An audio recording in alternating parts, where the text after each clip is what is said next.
Okay, we're live. Heck, Hi. whoa. How How are are you? you, Miss Jenna? I am so ready for a whiskey after this Monday, so I think I've come to Sure, the right man. place. It's been a doozy of a Monday. Yeah, So yeah, it's 8 o'clock here, so a fine dramming hour in it uh in, is. in New York. Yeah, yeah. Yeah, this is So gonna just make dinner time really exciting after four yeah, whiskeys, you know? I didn't eat dinner, so we'll see how that goes. Oh, all right. Yeah, I'll just do something afterwards. We'll figure it out. All right. Well, let's say hi to everyone. It's gonna get before it gets too crazy. Hello, Tom. Always first, every time. Like solid, so reliable. It's lovely to see you. Awesome. Hi, Dale and Adam and Brian Baumstein's here. Bob Burnell and Robert Anderson from Illinois. Hi. And Ellie's here. Oh, hello, Hi, Ellie. Ellie. And yeah, so wow. All right, cool. So this is our April mid-month Outturn preview tasting, where we get to sit down and like just, gush on over a bunch of these whiskeys. So I'm excited for this little I am selection we have today. I'm absolutely ready to gush. Yeah, I'm I think ready. this is a gush-worthy lineup for sure. Yeah, It's for a it's a sure. smaller it's a smaller outturn. Our March mid-month outturn was like 15 casks. Um, this is a bit smaller. There's only 5 casks being released tomorrow, and we have 4 of them in front of us tonight. And quite frankly, all 5 are, I mean, I think home runs. So it's Yeah. uh it's going to be fun tomorrow for sure. Yeah, I haven't tasted any of these yet. I haven't nosed them. It's all going to be a surprise, but this first one smells really, really I good. I So envy your discovery. Are we going to start nosing here? yeah, I mean, yeah, we can kind of kick this off. Well, I guess Ben's so chatty. Ben just goes on and on about all kinds of yeah. things. So I wasn't sure if there was anything you wanted to talk about first, or if you just Well, yeah, I guess want to there's jump a right few in. things. Yeah, no, we can be chatty for a second. I'm so used to like being on a You tell time me. I crunch. don't know. So I don't know. so actually we did have a good question from one of our members today. Robert, he's in here. Asking kind of what our cask process is like, and can you talk a little bit about like how we acquire these casks in our warehouse, and do those casks go to our warehouse, and that kind of process? Will you just kind of Sure. touch on that a little bit? Yeah, absolutely. Well, there was a cool article that was in April's Unfiltered magazine, and that's interviewing Jim Carberry, who I had the pleasure of meeting back in 2016 when I first went over to meet the team in person, and kind of talks about what he does to help be a custodian of our casks. What a cool And title, a cask I know, custodian. I love that yeah, so much. it's pretty cool. Yeah, That's so it's not cool. bad. And he's a great guy, a really nice guy. He was a lovely host, and we all had to hug a cask when we were there. That was Aw, imperative. I love So that. there are a few pictures of me. I kind of got a little carried away with the exercise, but yeah. So essentially, our spirits team at the society in the UK are always in touch with different distilleries, and whenever possible, having boots on the ground, visiting these distilleries, and tasting from cask. Other times, like COVID, it's protocols are a bit different. Right. So typically, it's samples being sent to them, being shipped to them, and tasting that way, and deciding which of these casks we'll try and move forward with, and and purchase from the distilleries. So this is a very fluid situation. Um, there are certainly ebbs and flows as to which distilleries are able to offer casks at certain times. Um, Usually, there will be a few casks purchased at once from a given distillery. Sometimes from the same spirit run, sometimes from different runs. But oftentimes, yeah, I don't think you're typically leaving with just one cask. Sometimes, but very infrequently. So, once they decide which casks they think are going to really fit what we do well, and they enter into the negotiation processes. You know, if the price works for everybody involved, and the purchase goes through, at that point the cask is transported to our warehouse in Glasgow. Okay. Typically, I think that was one question you may have had, was like, you know, do you store them at the distillery? Usually once, you know, every distillery has fairly finite storage space.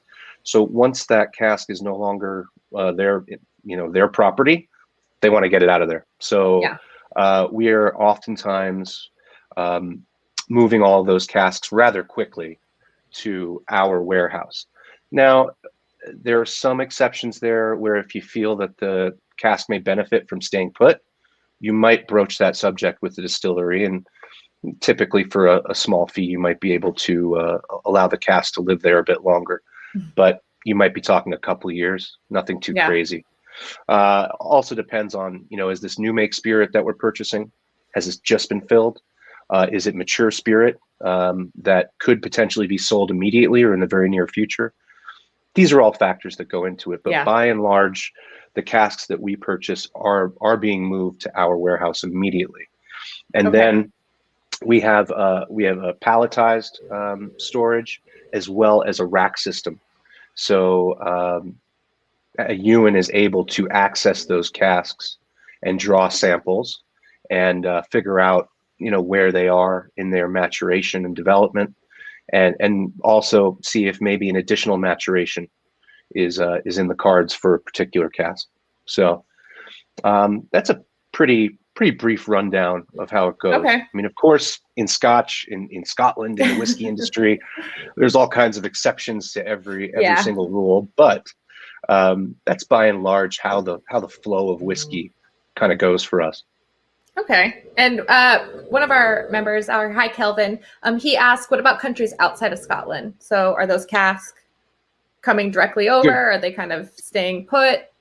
Yeah, it's typically mature spirit that we're purchasing from those countries, and those are coming over to us rather quickly. Okay. One big exception now is the majority of American spirits. We are now keeping American spirits in the U.S. So where, if members recall, casks 133.1 or 140.1 through 3, those casks went, actually, I think it might have only been 140.1 and 2, if memory serves. Those casks were distilled in the U.S., then shipped over to Scotland, accruing certain costs along the way, bottled there, and then shipped back. So, you know, there was a lot of unnecessary cost involved there. So that was a journey. With most American spirits, we have streamlined the process where they all stay in the U.S. They're produced here, they're bottled here, and thus members will see a significant decrease in the prices. Awesome. Less asks about B3s, they stay at this point. Maybe the first few B3s that were released were shipped over to Scotland and then back, but now they stay in the U.S. Awesome, that's good to know. Yeah. Well, thank you for giving us a little inside scoop. Sure, my pleasure. All right, now I'm thirsty. All right, let's get into this. I guess everyone out there, we want to know what Society Drams you are drinking tonight. So let us know what you're pouring into your glass as we get into this first one. All right, let's do this. So the first one is, the nose on this is like there's texture in this nose, and I like that. Yeah, there's like a really good texture. But this is one of the signature malts for the Valentine's blend. And that's the only clue I'm going to give. So.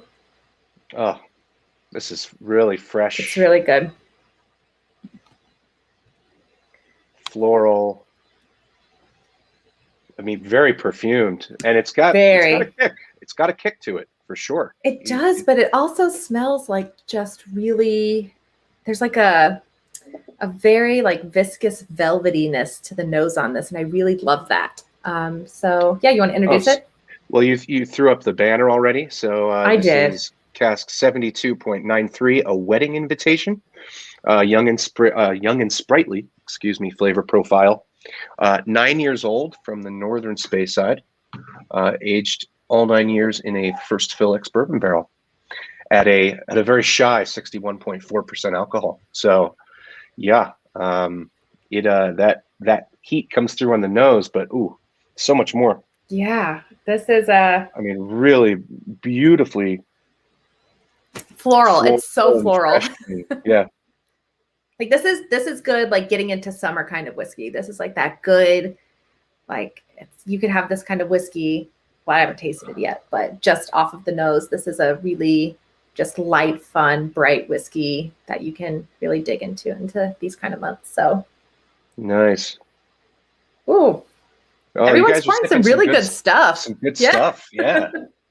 1.215 formidable chocolate. Varnished crumpets from 41. That was a good one. That's a really good cask. Kelvin has 5.61. I Nice. know. Nice. A Lowland Affair. Yes, very good. Yeah, there's some good ones. Oh, and then somebody said 70.14. Wow, Brian. Yeah. Brian, I think I poured that when I was down in Miami that one time. I don't know. 10.203. And Dale broke out the big boy from the April Outturn. Yeah. I hope that one's treating you well, Dale. I was completely floored by that 125.77. Bob Burnell is a new member, and he doesn't have any society whiskeys yet, but he is sipping a little Armagnac right now. Very cool, Bob. Yeah. Nice. Welcome. Well, welcome to the society. And I'm sure something on this Outturn will tickle your fancy. For sure. And we'll yeah. All right. I'm giving this a something to start. Okay, go ahead. All right. Cheers. I'm right behind you, Slanja. Right, I'm cheers. right behind you, but man, that's a fun, fresh nose.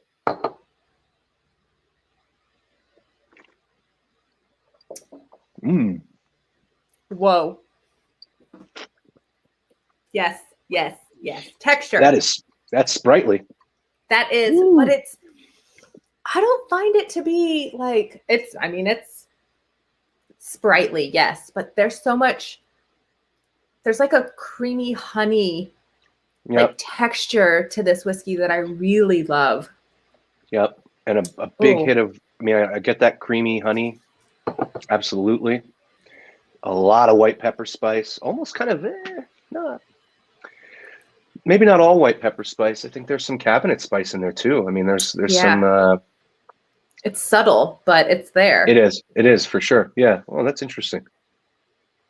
Let's say like you can get honey that has that like really creamy texture. I can't remember what it's called, but there's like a bee on it and it has a yellow lid that you pull off. But it's like whipped honey basically. But it's I would liken this to kind of like a raw honey. Yeah, there you go. Type situation. Yeah. But I'm getting a lot of those floral notes on the palate too. Like there's almost like a lavender kind of quality. It's like a lavender honey, like latte. I'm getting a bit of texture. Certainly ginger that's coming through, but it's something else as well.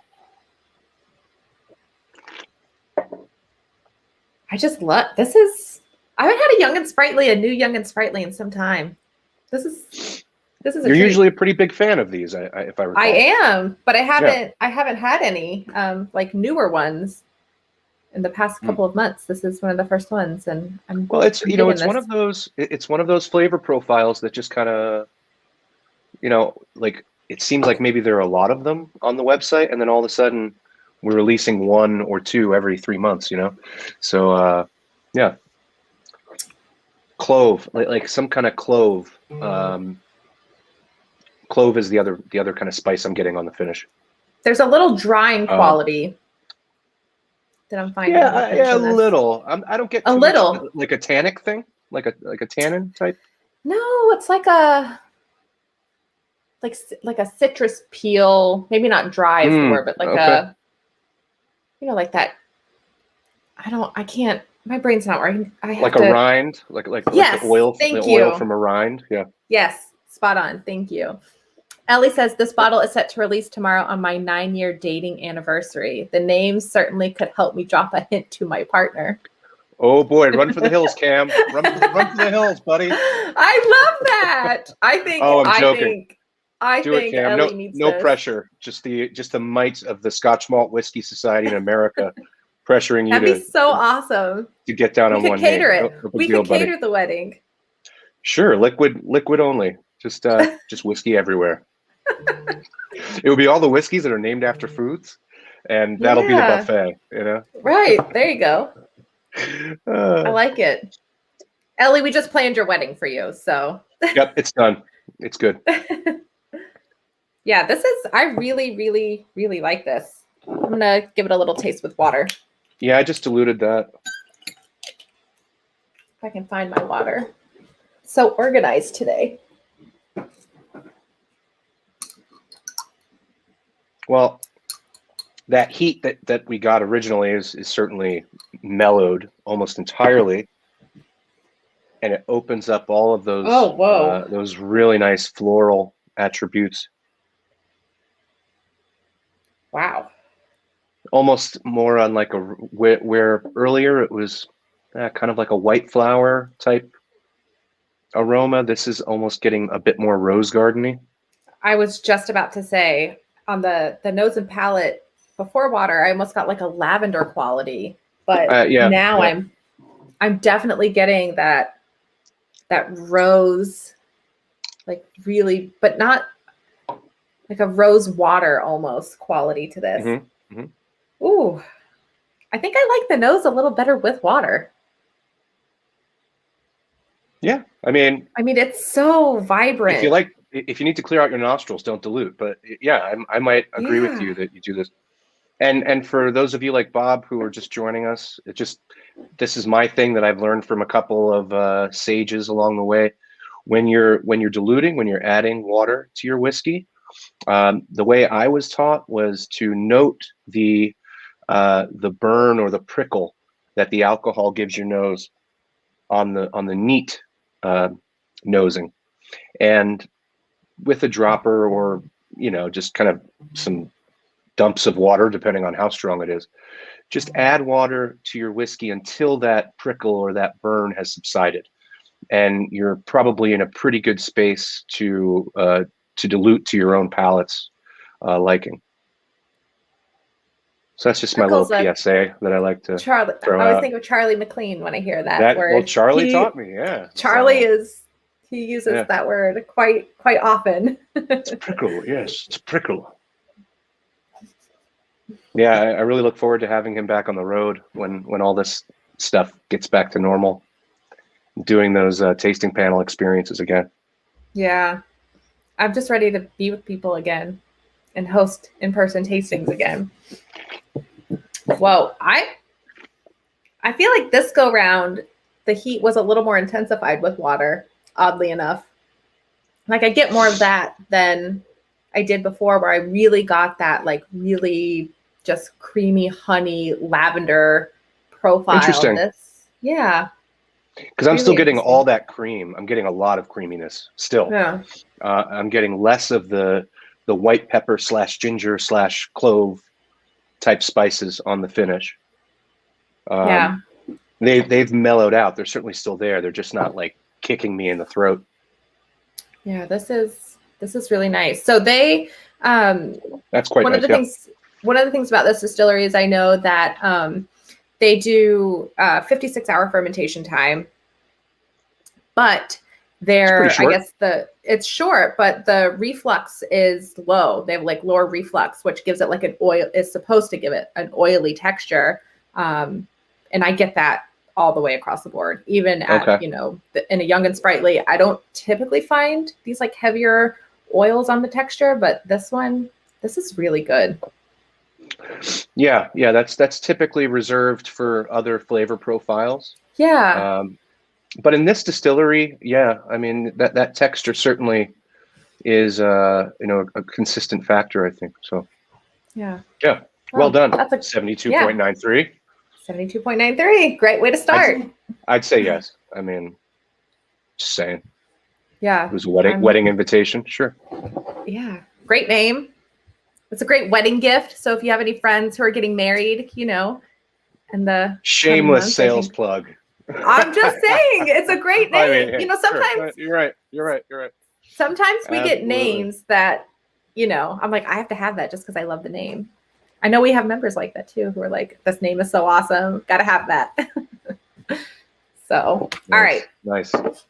Let's cruise into the second one, shall we? Second whiskey. Oh man, I'm really excited about this guy.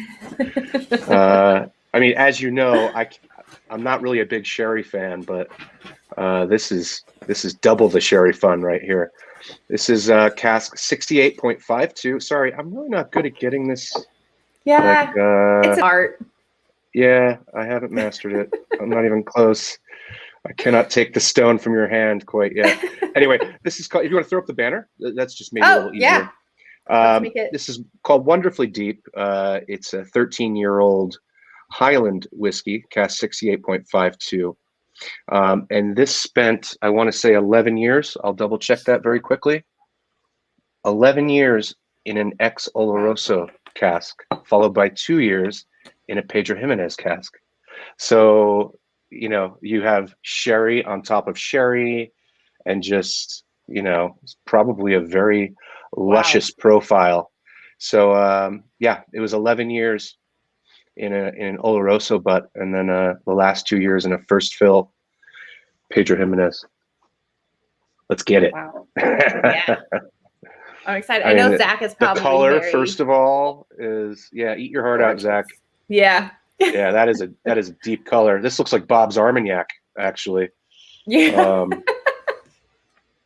I know. Here, you can kind of see. Yeah. It's so beautiful. And dare I say, wonderfully deep on the nose. Yeah, for sure. There's like, it's like sultanas and leather and books and old libraries. Keep going. And I'm getting Ron all of it, Burgundy and milk was a bad choice. And I have a very important announcement. Cannonball. Wow. Yeah, this has everything that you would want in a sherried whiskey is right here in this glass. And zero sulfur. There is not a whiff of sulfur anywhere on my nose. Are you getting any of that? I'm getting absolutely zero. That is just chocolatey, dried fruit, leathery, nutty. I mean, yep. It's literally all in there. It's everything. It is everything that you would want. It's all in there. It's in here. Oof. All right, well, I'm going in. I mean, I could literally smell this for dessert. Like,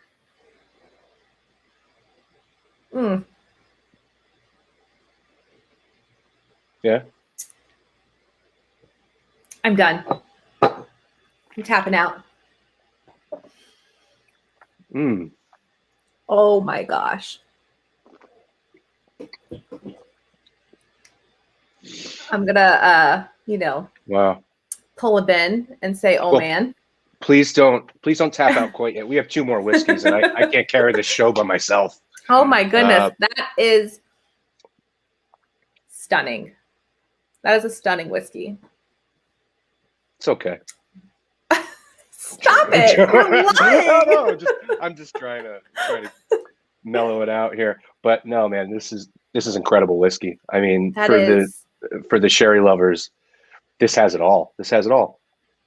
But I'm kind of in the same boat as you. Sherry is typically not a profile that I reach for often. It's not something that, I was joking. I love it. Oh, you love it. I'm absolutely bonkers for it. I was just being sarcastic. Apologies. No, yeah. So, my wheelhouse is a little different, but I think this appeals to just somebody who appreciates a fine spirit. I mean, this is everything you would want in a whiskey is in this glass. It is, there's texture. There is, depth of flavor is just bam, bam, bam, bam. It's beautiful. And like the finish, it just keeps going. This is And beautiful. here is that structure that, you were talking that you got a little bit of that kind of drying effect on the palate. Mm-hmm. You get a little bit of that here, and it provides a really nice structure for the flavor profile to unfold. I think it's literally like the best of Oloroso, the best of Pedro Jimenez, as far as flavors that you can discern, all mixed together.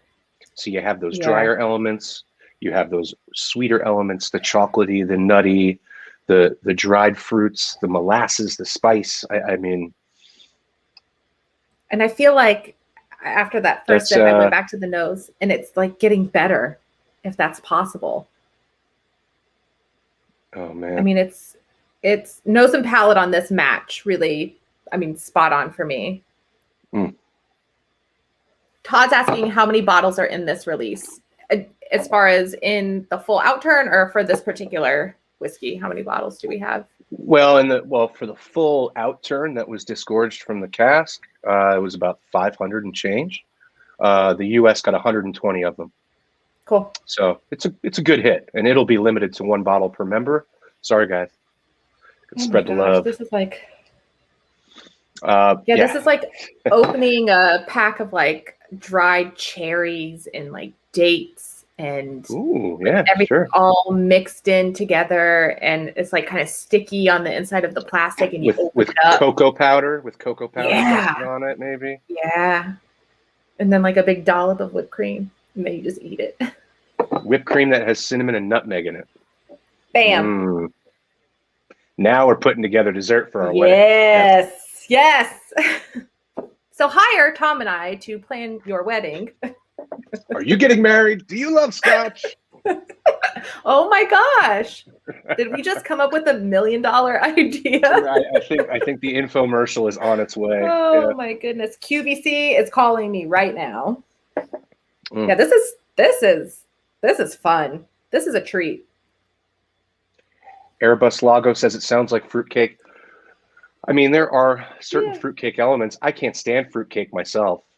Those candied things, the candied fruit in there, it's like bright colors and stuff. I never got down with that. In a weird like shape. A figgy, usually. it's more like a figgy pudding type. Yes. Has the density of something like that. Yeah, big time. Yeah, this is just beautiful. This is it is a well-balanced meal of a whiskey for sure. I probably wouldn't add water to this if I were drinking on my own, but I will for you, Jenna, and for everyone else. Okay. Let me twist Dave your says 68.34 was a really good bottle from that distillery, roasty, toasty, and tasty. Oh yeah, that's from that's from our Speyside Festival release last year.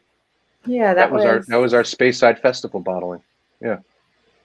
That was excuse me, Highland. I know, it's Highland like Festival. Sorry about that. I was like, I have to double check myself. It's one of those festivals. No, it was our Highland exclusive label. Right, Dave? Back me up there. And Mark Broda says, please, Jenna and Tom, take everything back about this bottle. Tell everyone it's horrible, please. Oops. Sorry, Mark. But speaking, festival month is coming up. We're just a few weeks away from festival season. Can you believe it? No, I can't. Yeah, it's crazy. I can't believe it. This year is flying. Going so fast. We have some fun. Thank you, Dave. Goodness gracious. Glad I remembered that one. We have some fun stuff. I will not divulge anything here. Just rest assured, folks, you will be very pleased in the month of May. I'm very much looking forward to festival season for sure. So I might need to add just a touch more water to this guy.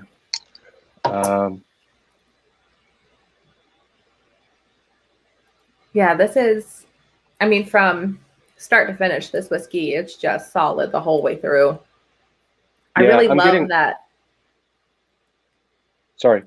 No, I get a lot of that like leather note on this. It almost reminds me of like the inside of like a tack room. where like saddles and bridles and all of those leather, saddle soap. I'm definitely getting an element of that on the palate. And man, where I'm eating those dried cherries and dates and cinnamon spiced whipped cream. This is Well, I'm getting a lot more milk chocolate beautiful. on the nose. I wasn't getting With water. it was with water. I was getting more of like a dark chocolate bordering on baker's chocolate before, and now it's kind of gotten a little milkier and richer. Yeah. Yeah, this is that's a good one. All right, so the finish shortens a little bit with water. Yeah. More length of finish. Yeah, I mean, I guess that stands to reason. But yeah, wow. Yeah, it's like it's in like a nice one, huh? Every nook and cranny. It just sticks. Yeah, and that's something you definitely want to stick for a while. It's delicious stuff. It is real good stuff. Really nice whiskey. It's not very often that you see one come around that's double matured in different sherry casks. So this is a cool one. Probably won't last long, so make sure you guys are dialed in at 1 p.m. 1 o'clock. Yep. Dave says it's pretty good with a modern times Orderville for a hazy IPA. Do you pair your whiskey with beer? I've never actually done that. Yeah. Oh yeah. I do a half and half every so often. We actually in the summer of 2019, I did a tasting with Brooklyn Brewery. I live a few blocks away from them, and so that was pretty fun. I think you did. Did you do something? Maybe it was Clark who did something out in California then. Yeah. But yeah, we actually paired 6 whiskeys with 6 beers. Wow. Good thing I had a lot of barbecue to feed people afterwards, because we were feeling no pain after that tasting. That's pretty interesting. Tasting. Especially with our flavor profiles, how you can take certain types of beer and just play around a little bit and see what works really well. So we got to pair Pilsner, Hefeweizen, like wheat beer type stuff, up to cask aged beer, barrel aged beer. So it was a pretty wide gamut that you could play around with. And I'm pretty sure we paired the IPA. One of their IPAs with a spicy and sweet cask that worked very, very well. I'm a big IPA fan, so like West Coast IPAs.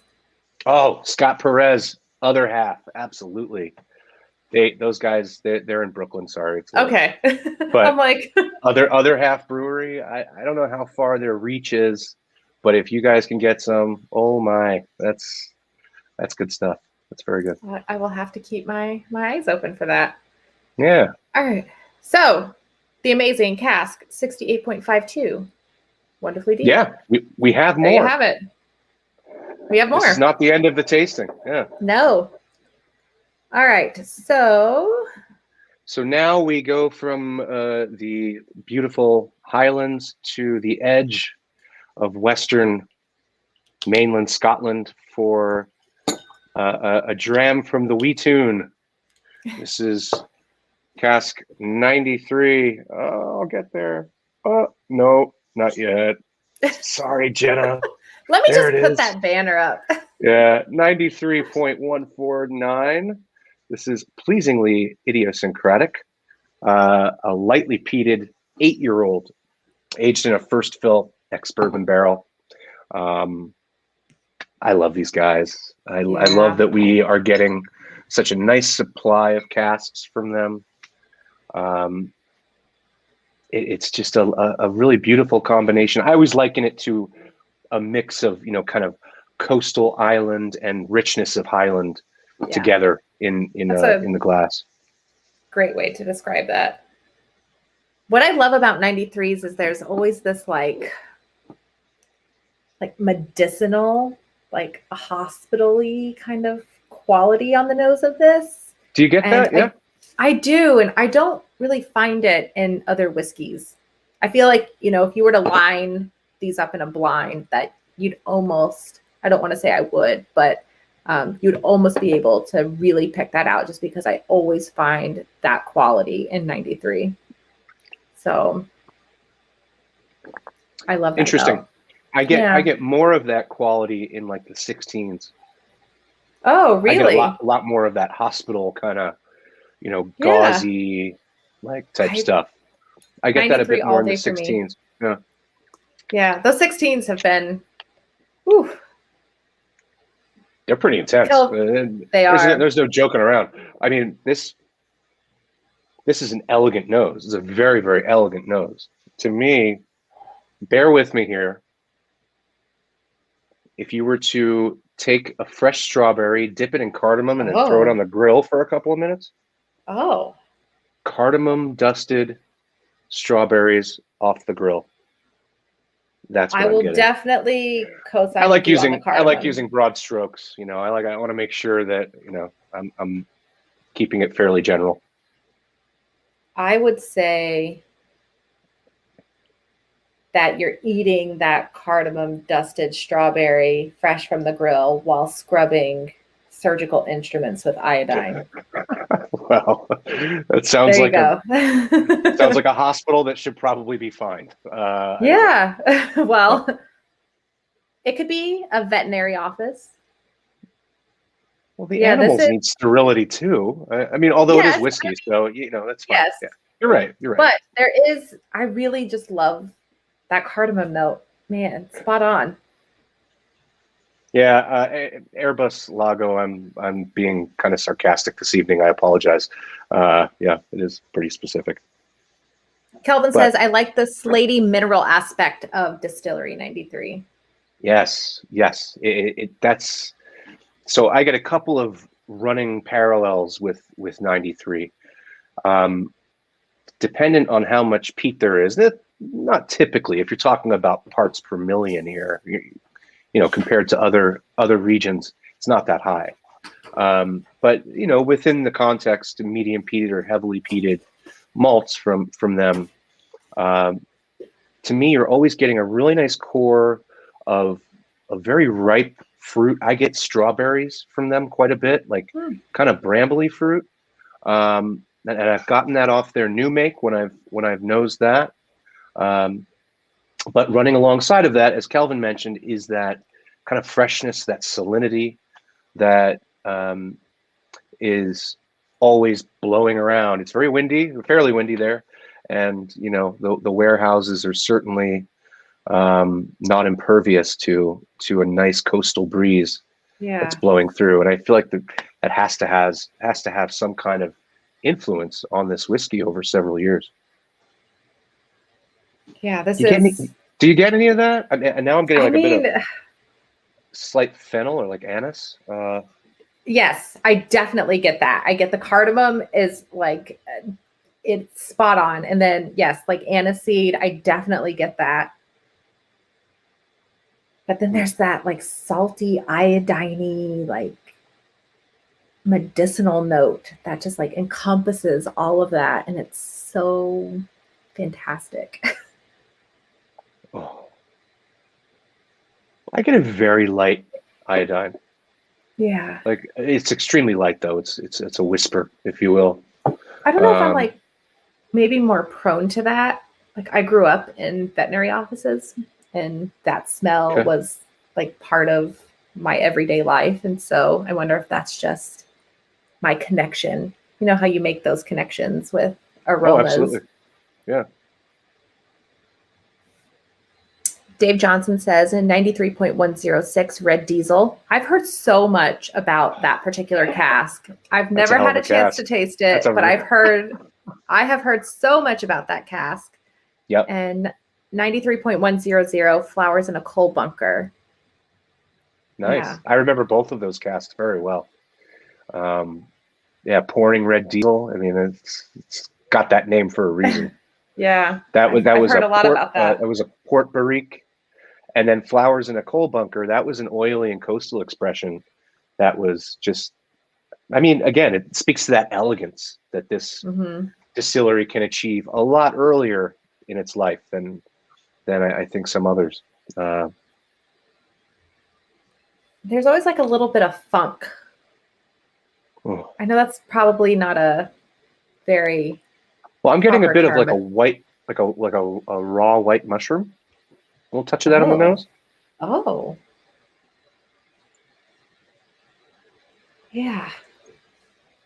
Little Wow. touch of the What a nose. herbaceous. That's not even that good. No, I'm not a very good taster.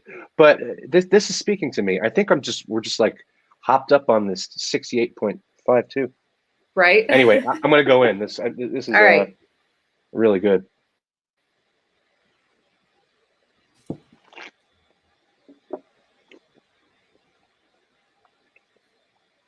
Mm. I got your iodine. Wow. Yeah, yeah. Mm. What? Timeout. All the salinity. I mean, you get the salinity, but I'm getting more like kind of wood embers. Yes. You know, more of like campfire smoke. Yes. Absolutely. I was not expecting that based off of the nose at all. Yeah, they're wildly different. Wildly different. This kind of reminds me of what was Members Remember Embers? Yep. I don't remember the cask number, but this reminds me of that a little, where the nose was, you know, totally left field, and then the palate was like totally didn't match. Wow. Wow. What was that cask? I have it somewhere in here. I just don't remember what the number on it was. 93,151. There you go. 151. I cheated. I looked. But yeah. I mean, wow. Great whiskey coming out of this distillery. It's been coming out of this distillery a long time, and now they've really started to get some great momentum, especially in the U.S. You know, you see this group that owns them at a lot of the, well, you saw at the trade shows and such, and these are phenomenal whiskeys. If anybody ever gets to Campbelltown, certainly worth the tour. And just that town is so damn charming. You know, it's really, really wonderful to be there. And yeah, good stuff. Yeah, this has great texture, like very viscous. This is probably more so than the first one we had, and I thought that had great texture. But this is a thick whiskey. I mean, it's chewy. For 8 years old, it's showing a lot more maturity than that. Big time. For sure. Yeah. Yeah, if I had this blind, I wouldn't guess 8 years on this. The length on the finish is fantastic. I'm not getting as much of my fruitiness as it's not as pronounced on the palate as it is on the nose, but it's certainly there. I mean, you know, there's some fun kind of almost like I don't know, like spiced pear kind of character going on. Yeah, I was gonna say like a grilled pears while camping by the beach. Nice. Yes, keep going. Is what this is. So I definitely get that. But you got those grilled strawberry on the nose. That grilled element definitely is on the palate.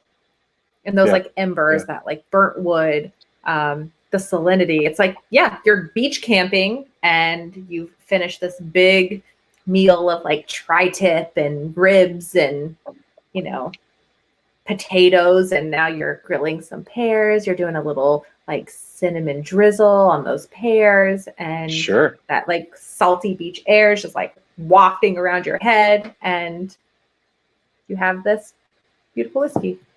So that's nice. Yeah, that's a real nice tableau you've painted for us. That's lovely stuff. I want to go right now. Just trying to channel my inner Bob Ross here. There you go. Yeah. It's your world. It's your world. Put a pretty little dram right there. There you go.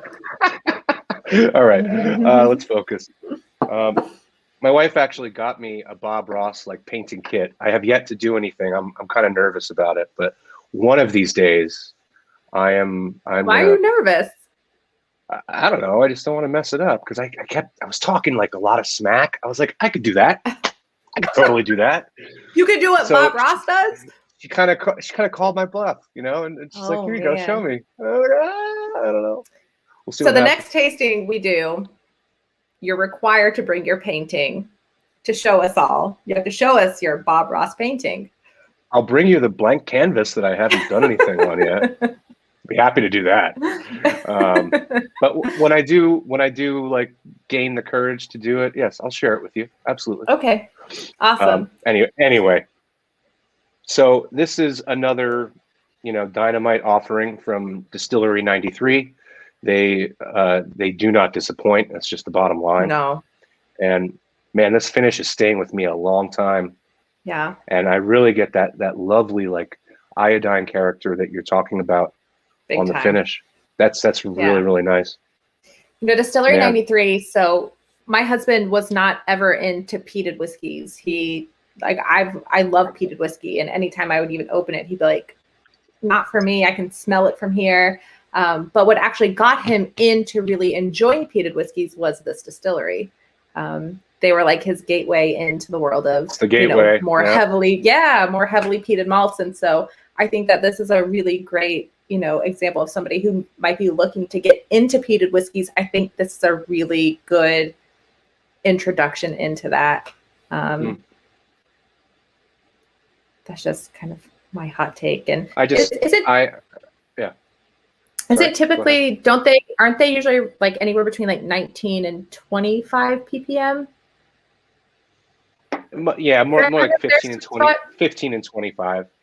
Yeah. So their heavily peated maltings are at like 25 ppms, which it isn't even meeting the low end requirement for most Islay distilleries. So comparatively, there's less parts per million of phenols, but how that perceives itself or how that expresses itself in the barrel can be very different. There could be lower ppms, it could really hit you with the smoke. It could be much higher ppms, and it's kind of hidden away in riper fruit flavors and stuff like that. So totally. It speaks to cask individuality for sure. This is. But this one is another stellar cask from these guys. Very good. I threw in some water. I kind of got lost as to where we were as far. Did you dilute yet? Nope, I haven't. Nope. You do that. I'm gonna be. Okay. No, I like. Go ahead, I think it's perfect the way it is. So you give us the analysis of adding water. But Adam Clary said there was a jelly sweetness in the 93 151 that really put it over the top. So that's a good note. I like that. 93.69, super salty, made the mouth water. 93.66. Take two was the one that hooked me. Do you remember that cask? That was many, many casks ago. 93.66. Which one is that? 93.66. Might be before my time. Hold on. That's not really ringing any bells. Nope. That might be before my time. Yeah, that's not ringing a bell for me either. But fermented grains 420 says ppm in Scotch is much like IBUs in beer. Numbers don't always match the palate. Right. Yeah. So what are you getting with water? Oh, I get a bit more kind of like a red hot, like a cinnamon type nice aspect on the nose.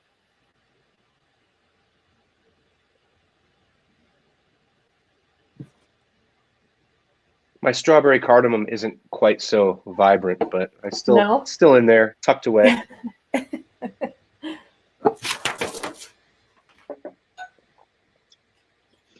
With a bit of water, the creaminess has certainly kind of amplified a bit. Almost, wow. Almost like a white chocolate kind of coming through. Oh. I'll have to give that a go with a little water later on. And Kelvin said that particular cask came out in 2015. Came out in 2015. Okay. Yeah. 2015. Well, I joined the team in June of 16, so just missed it. Just missed it. Yeah. Yeah, kind of like a white, like a spiced white chocolate vibe nice. going on with, Nice. you know, with all those other lovely, you know, grilled and burned items that we were talking about earlier. While you're camping. Yeah. On the beach. So now we have Cam and Ellie's. So now we have Cam and Ellie's camping honeymoon all taken care of. Yeah. Man. Boom. Done. One-stop shopping. What are we gonna call our wedding planning service? We gotta come up with a name. Oh, okay. Yeah, guys, help us out. Help us name our wedding our wedding service. Planning. Oh man. How cool would that be? Like, thank you for calling the Scotch Malt Whiskey Society. Are you here to talk whiskey or weddings? Press 1 for whiskey. Press 2 for wedding plannings. I love it. Anyway, that's a hell of a whiskey. That's very, very good. I agree. So we have one more. One more. We have one more to get to. So there's only one cask we're not tasting tonight, and quite frankly, it's because there are 66 bottles of it. So I figured we'll just let that one go. I'm sure it'll be lovely, and you're going to show the specs of that in a few minutes, right? Yep, I'll show the full list first. So or maybe another honeymoon option is to start in Campbelltown for Cam and Ellie, and to maybe take a little ferry or something over to Isla. In the storm-tossed sea. In the storm-tossed sea, perhaps. Yeah. Beautiful segue, my new wedding planning friend. Yes. This is the storm-tossed sea. Cask 10.200, the bicentennial cask of distillery number 10. 6 years old. This is young and feisty. Spent 5 years in an ex-bourbon cask, and the last year in a second fill red wine barrique.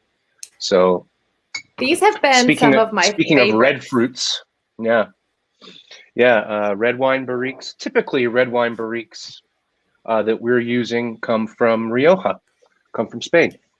So a lot of the red wine barriques that we use were housing Tempranillo, the Tempranillo grape. So that's a fun little tidbit for everyone.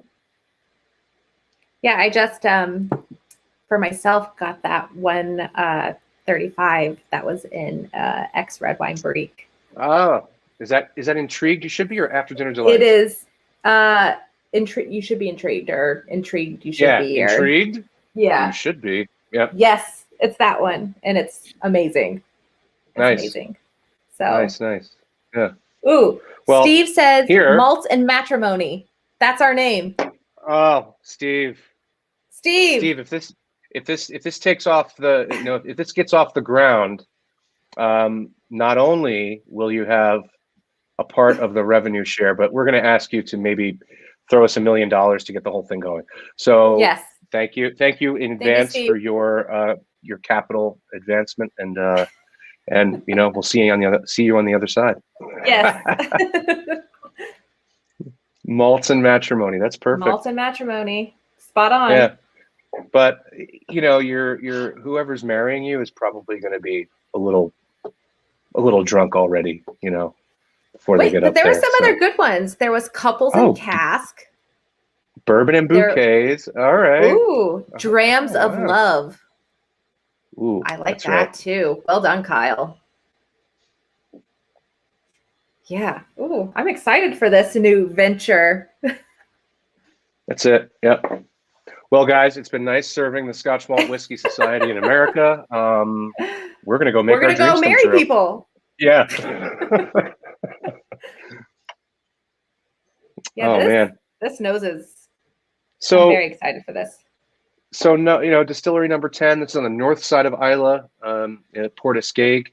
Um, so it's on the sound of Isla. A bit gentler up there than on the southeast coast, where a lot of the big, like super intense Isla malts or the distilleries are located. Right. And yeah, so with that, I think your peat is a bit more kind of sandier, stonier, not as much seaweed. It's still a good hit. So in general, again, using broad strokes for real this time, your malts from this northeast corner of Isla, specifically distilleries 10 and 53, are usually, a little less like intense on the seaweed aspect. Yeah. There are, of course, exceptions to that, but I'm getting still like with this a. guy, I think you're getting about the specs here are about 35 to, I want to say 35 to 45 ppms Yep. ish. Yeah, what are you getting? Oh, Like chocolate ice cream with strawberry syrup. oh, damn, girl. Really? Yeah.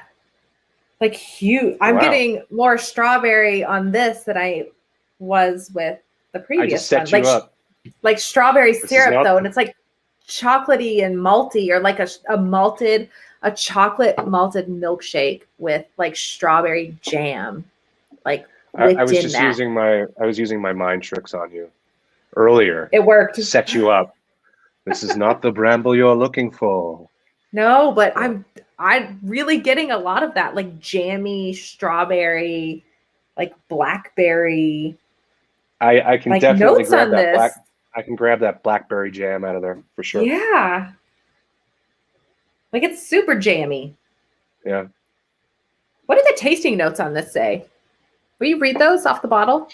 On the nose? Oh, you want the okay. Oh, You want yeah. this Maybe guy. after we taste it, so we're You not want the bottle swayed note? in any way. Yeah, I'm just Yeah. curious what they wrote for tasting notes on this. Well, I'll give you the aromas. Okay. Aromas of flambéed chestnuts. Oh, Flambéed chestnuts. I mean, there's certainly a nutty richness in there for sure. But I'm picking but up what you're laying down too. yeah, it's funny because I remember when we first started like doing these like charred red wine barriques, or just first fill, second fill, and it was a 95 that we had, Adventurous African Safari, Oh yeah, and yeah, and on 95.36. Yeah, that's a yes, good one. and on that particular one, it was like grape jelly. It was like a straight up PB&J on the nose, and I think I find that a lot in this cask type is it's jammy. There's a really nice jammy quality to this. And Well, with a red I'm wine finding that. cask, one might reason that you're getting a lot of red fruit character. Yeah. Last week, Ben and I were discussing, what different kinds of casks gave us, as far as red fruit versus other kinds of fruit, and certainly a red wine barrique will give that to you. Will it give it to Yeah. you as much as a port barrique? I don't know. Probably depends. It also depends on the red wine that's in there. Is it Spanish Tempranillo? Is it American Cabernet? That's probably going to give you different kinds of red wine influence. But anyway, this one is awesome. Yeah, really awesome. It's a pretty mellow peat. It's definitely has a lot of that salinity there. A touch of old leather that I'm getting along with your blackberry jam. Yeah, just a like faint herbal dusting of like salt on the top. So it's like a salted, like a salted blackberry caramel type thing. Yeah. Jam, or like, yeah. Nice. This is awesome. John Bourne says 10.190 Make Moyna a Devil is my favorite society whiskey so far. Nice. Yeah, that one was pretty stellar. That's a good one. And Joseph says Isla blackberries are awesome. Who knew? I've never seen an Isla blackberry. I haven't either. In my travels, I haven't been looking for it though, and quite frankly, I spent a little too much time at the pub, and not enough time walking in nature. So that's probably my bad, or is it? I don't know. I think any way you win. Although Isla is known for its walks. We inadvertently we inadvertently took a book called Isla Walks from the Airbnb we were staying at, and we tried to send it back to the lady, but she wouldn't take it. So now we have this wonderful Isla Walks book. There are all kinds of walks you can do out there. Oh, nice. Yeah. Hmm. Sorry, Jenna, I ramble. We haven't done this a lot No, together. I Ben know. usually It's just tells kind me of to shut awesome. up and stay on point. But Oh, no, it's okay. yeah. I'm just glad we have a new business plan. We've had some great whiskey. We have great company. I mean, You know, can't really beat that. it's turned into a very nice Monday night, hasn't it? Absolutely. So, Yeah. all right, I'm giving this a taste. I'm going in. Go for it.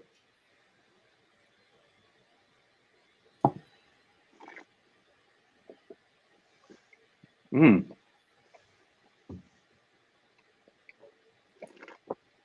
Mm. Oh,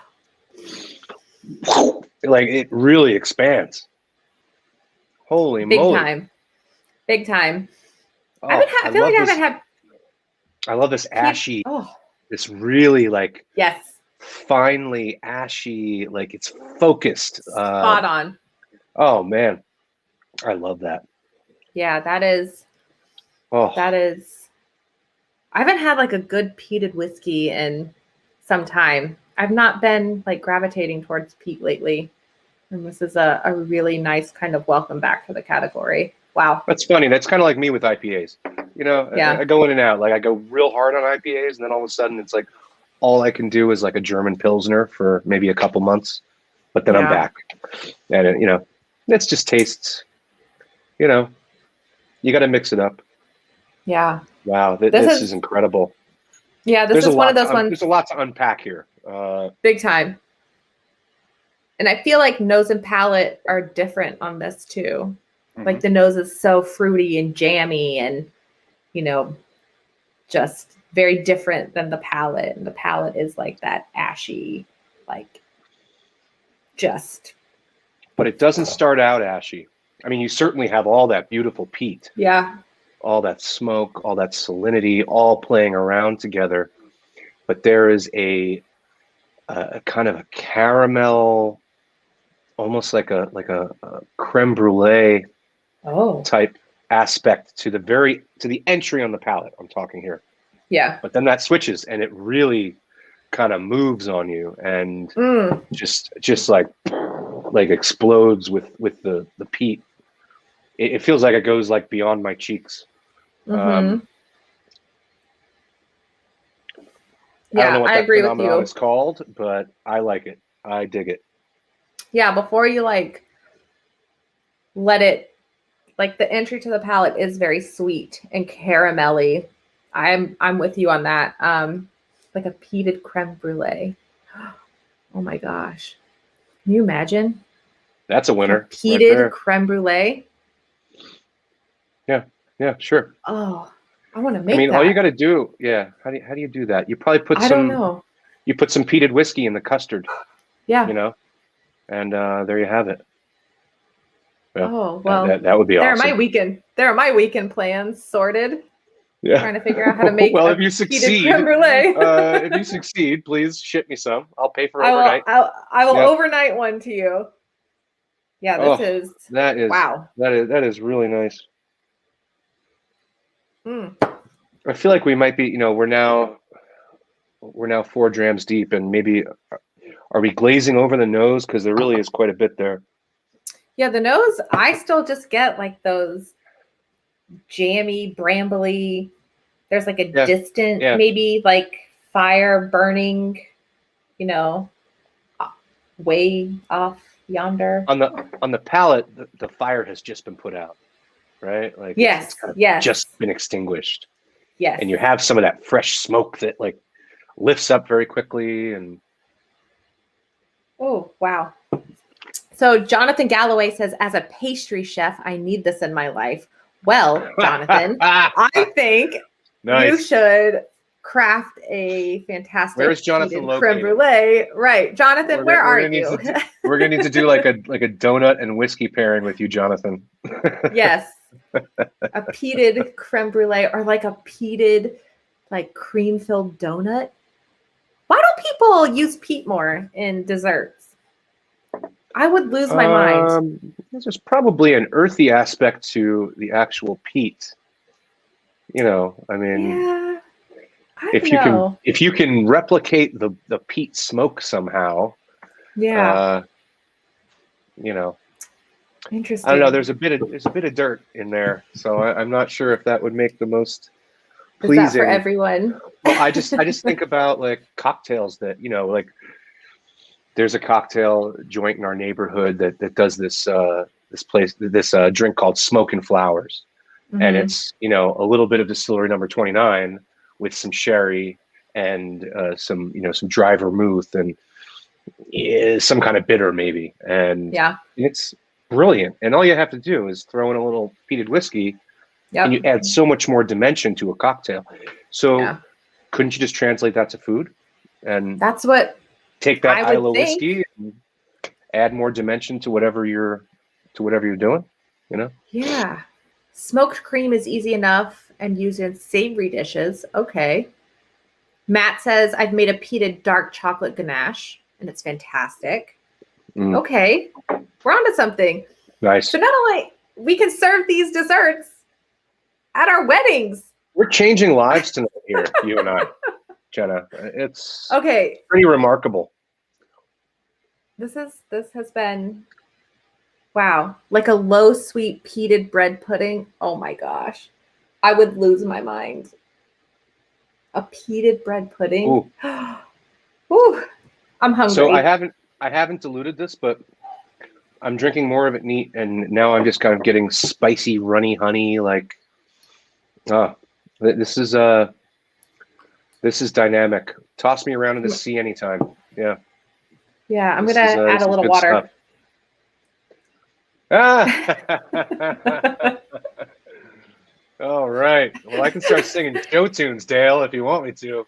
I think we're gonna go on tour. We're gonna do a tour. It's probably not a bad idea. I'll get a fishy. What is that? What is like where you get you can do it on the internet where you can marry people. My husband has it. He's married a few people. I don't know. Like I barely do this like, stuff. I don't know. Like where you can legally. Oh, an officiant? An officiant. Yes. Yeah. My brother is an Oh officiant. man. He's also a whiskey fan. I mean, we can maybe take him on the road with us. I don't know. Yeah. He'll work for free, so that's good. This is awesome. Yeah. It's all coming together. Yeah. All right. I added a little water. Whiskey weddings on wheels. Well, I'm going to add a little whiskey, and then I'm going to add a little water because I drank all this. Sorry, not sorry. And Kelvin, it's ordained to become ordained. Right. Yes. To become an officiant. Yeah. Yes. See, I find with water, this is more, it's like more sooty and more like embery and ashy. I love that sooty, embery, ashy thing. Yeah.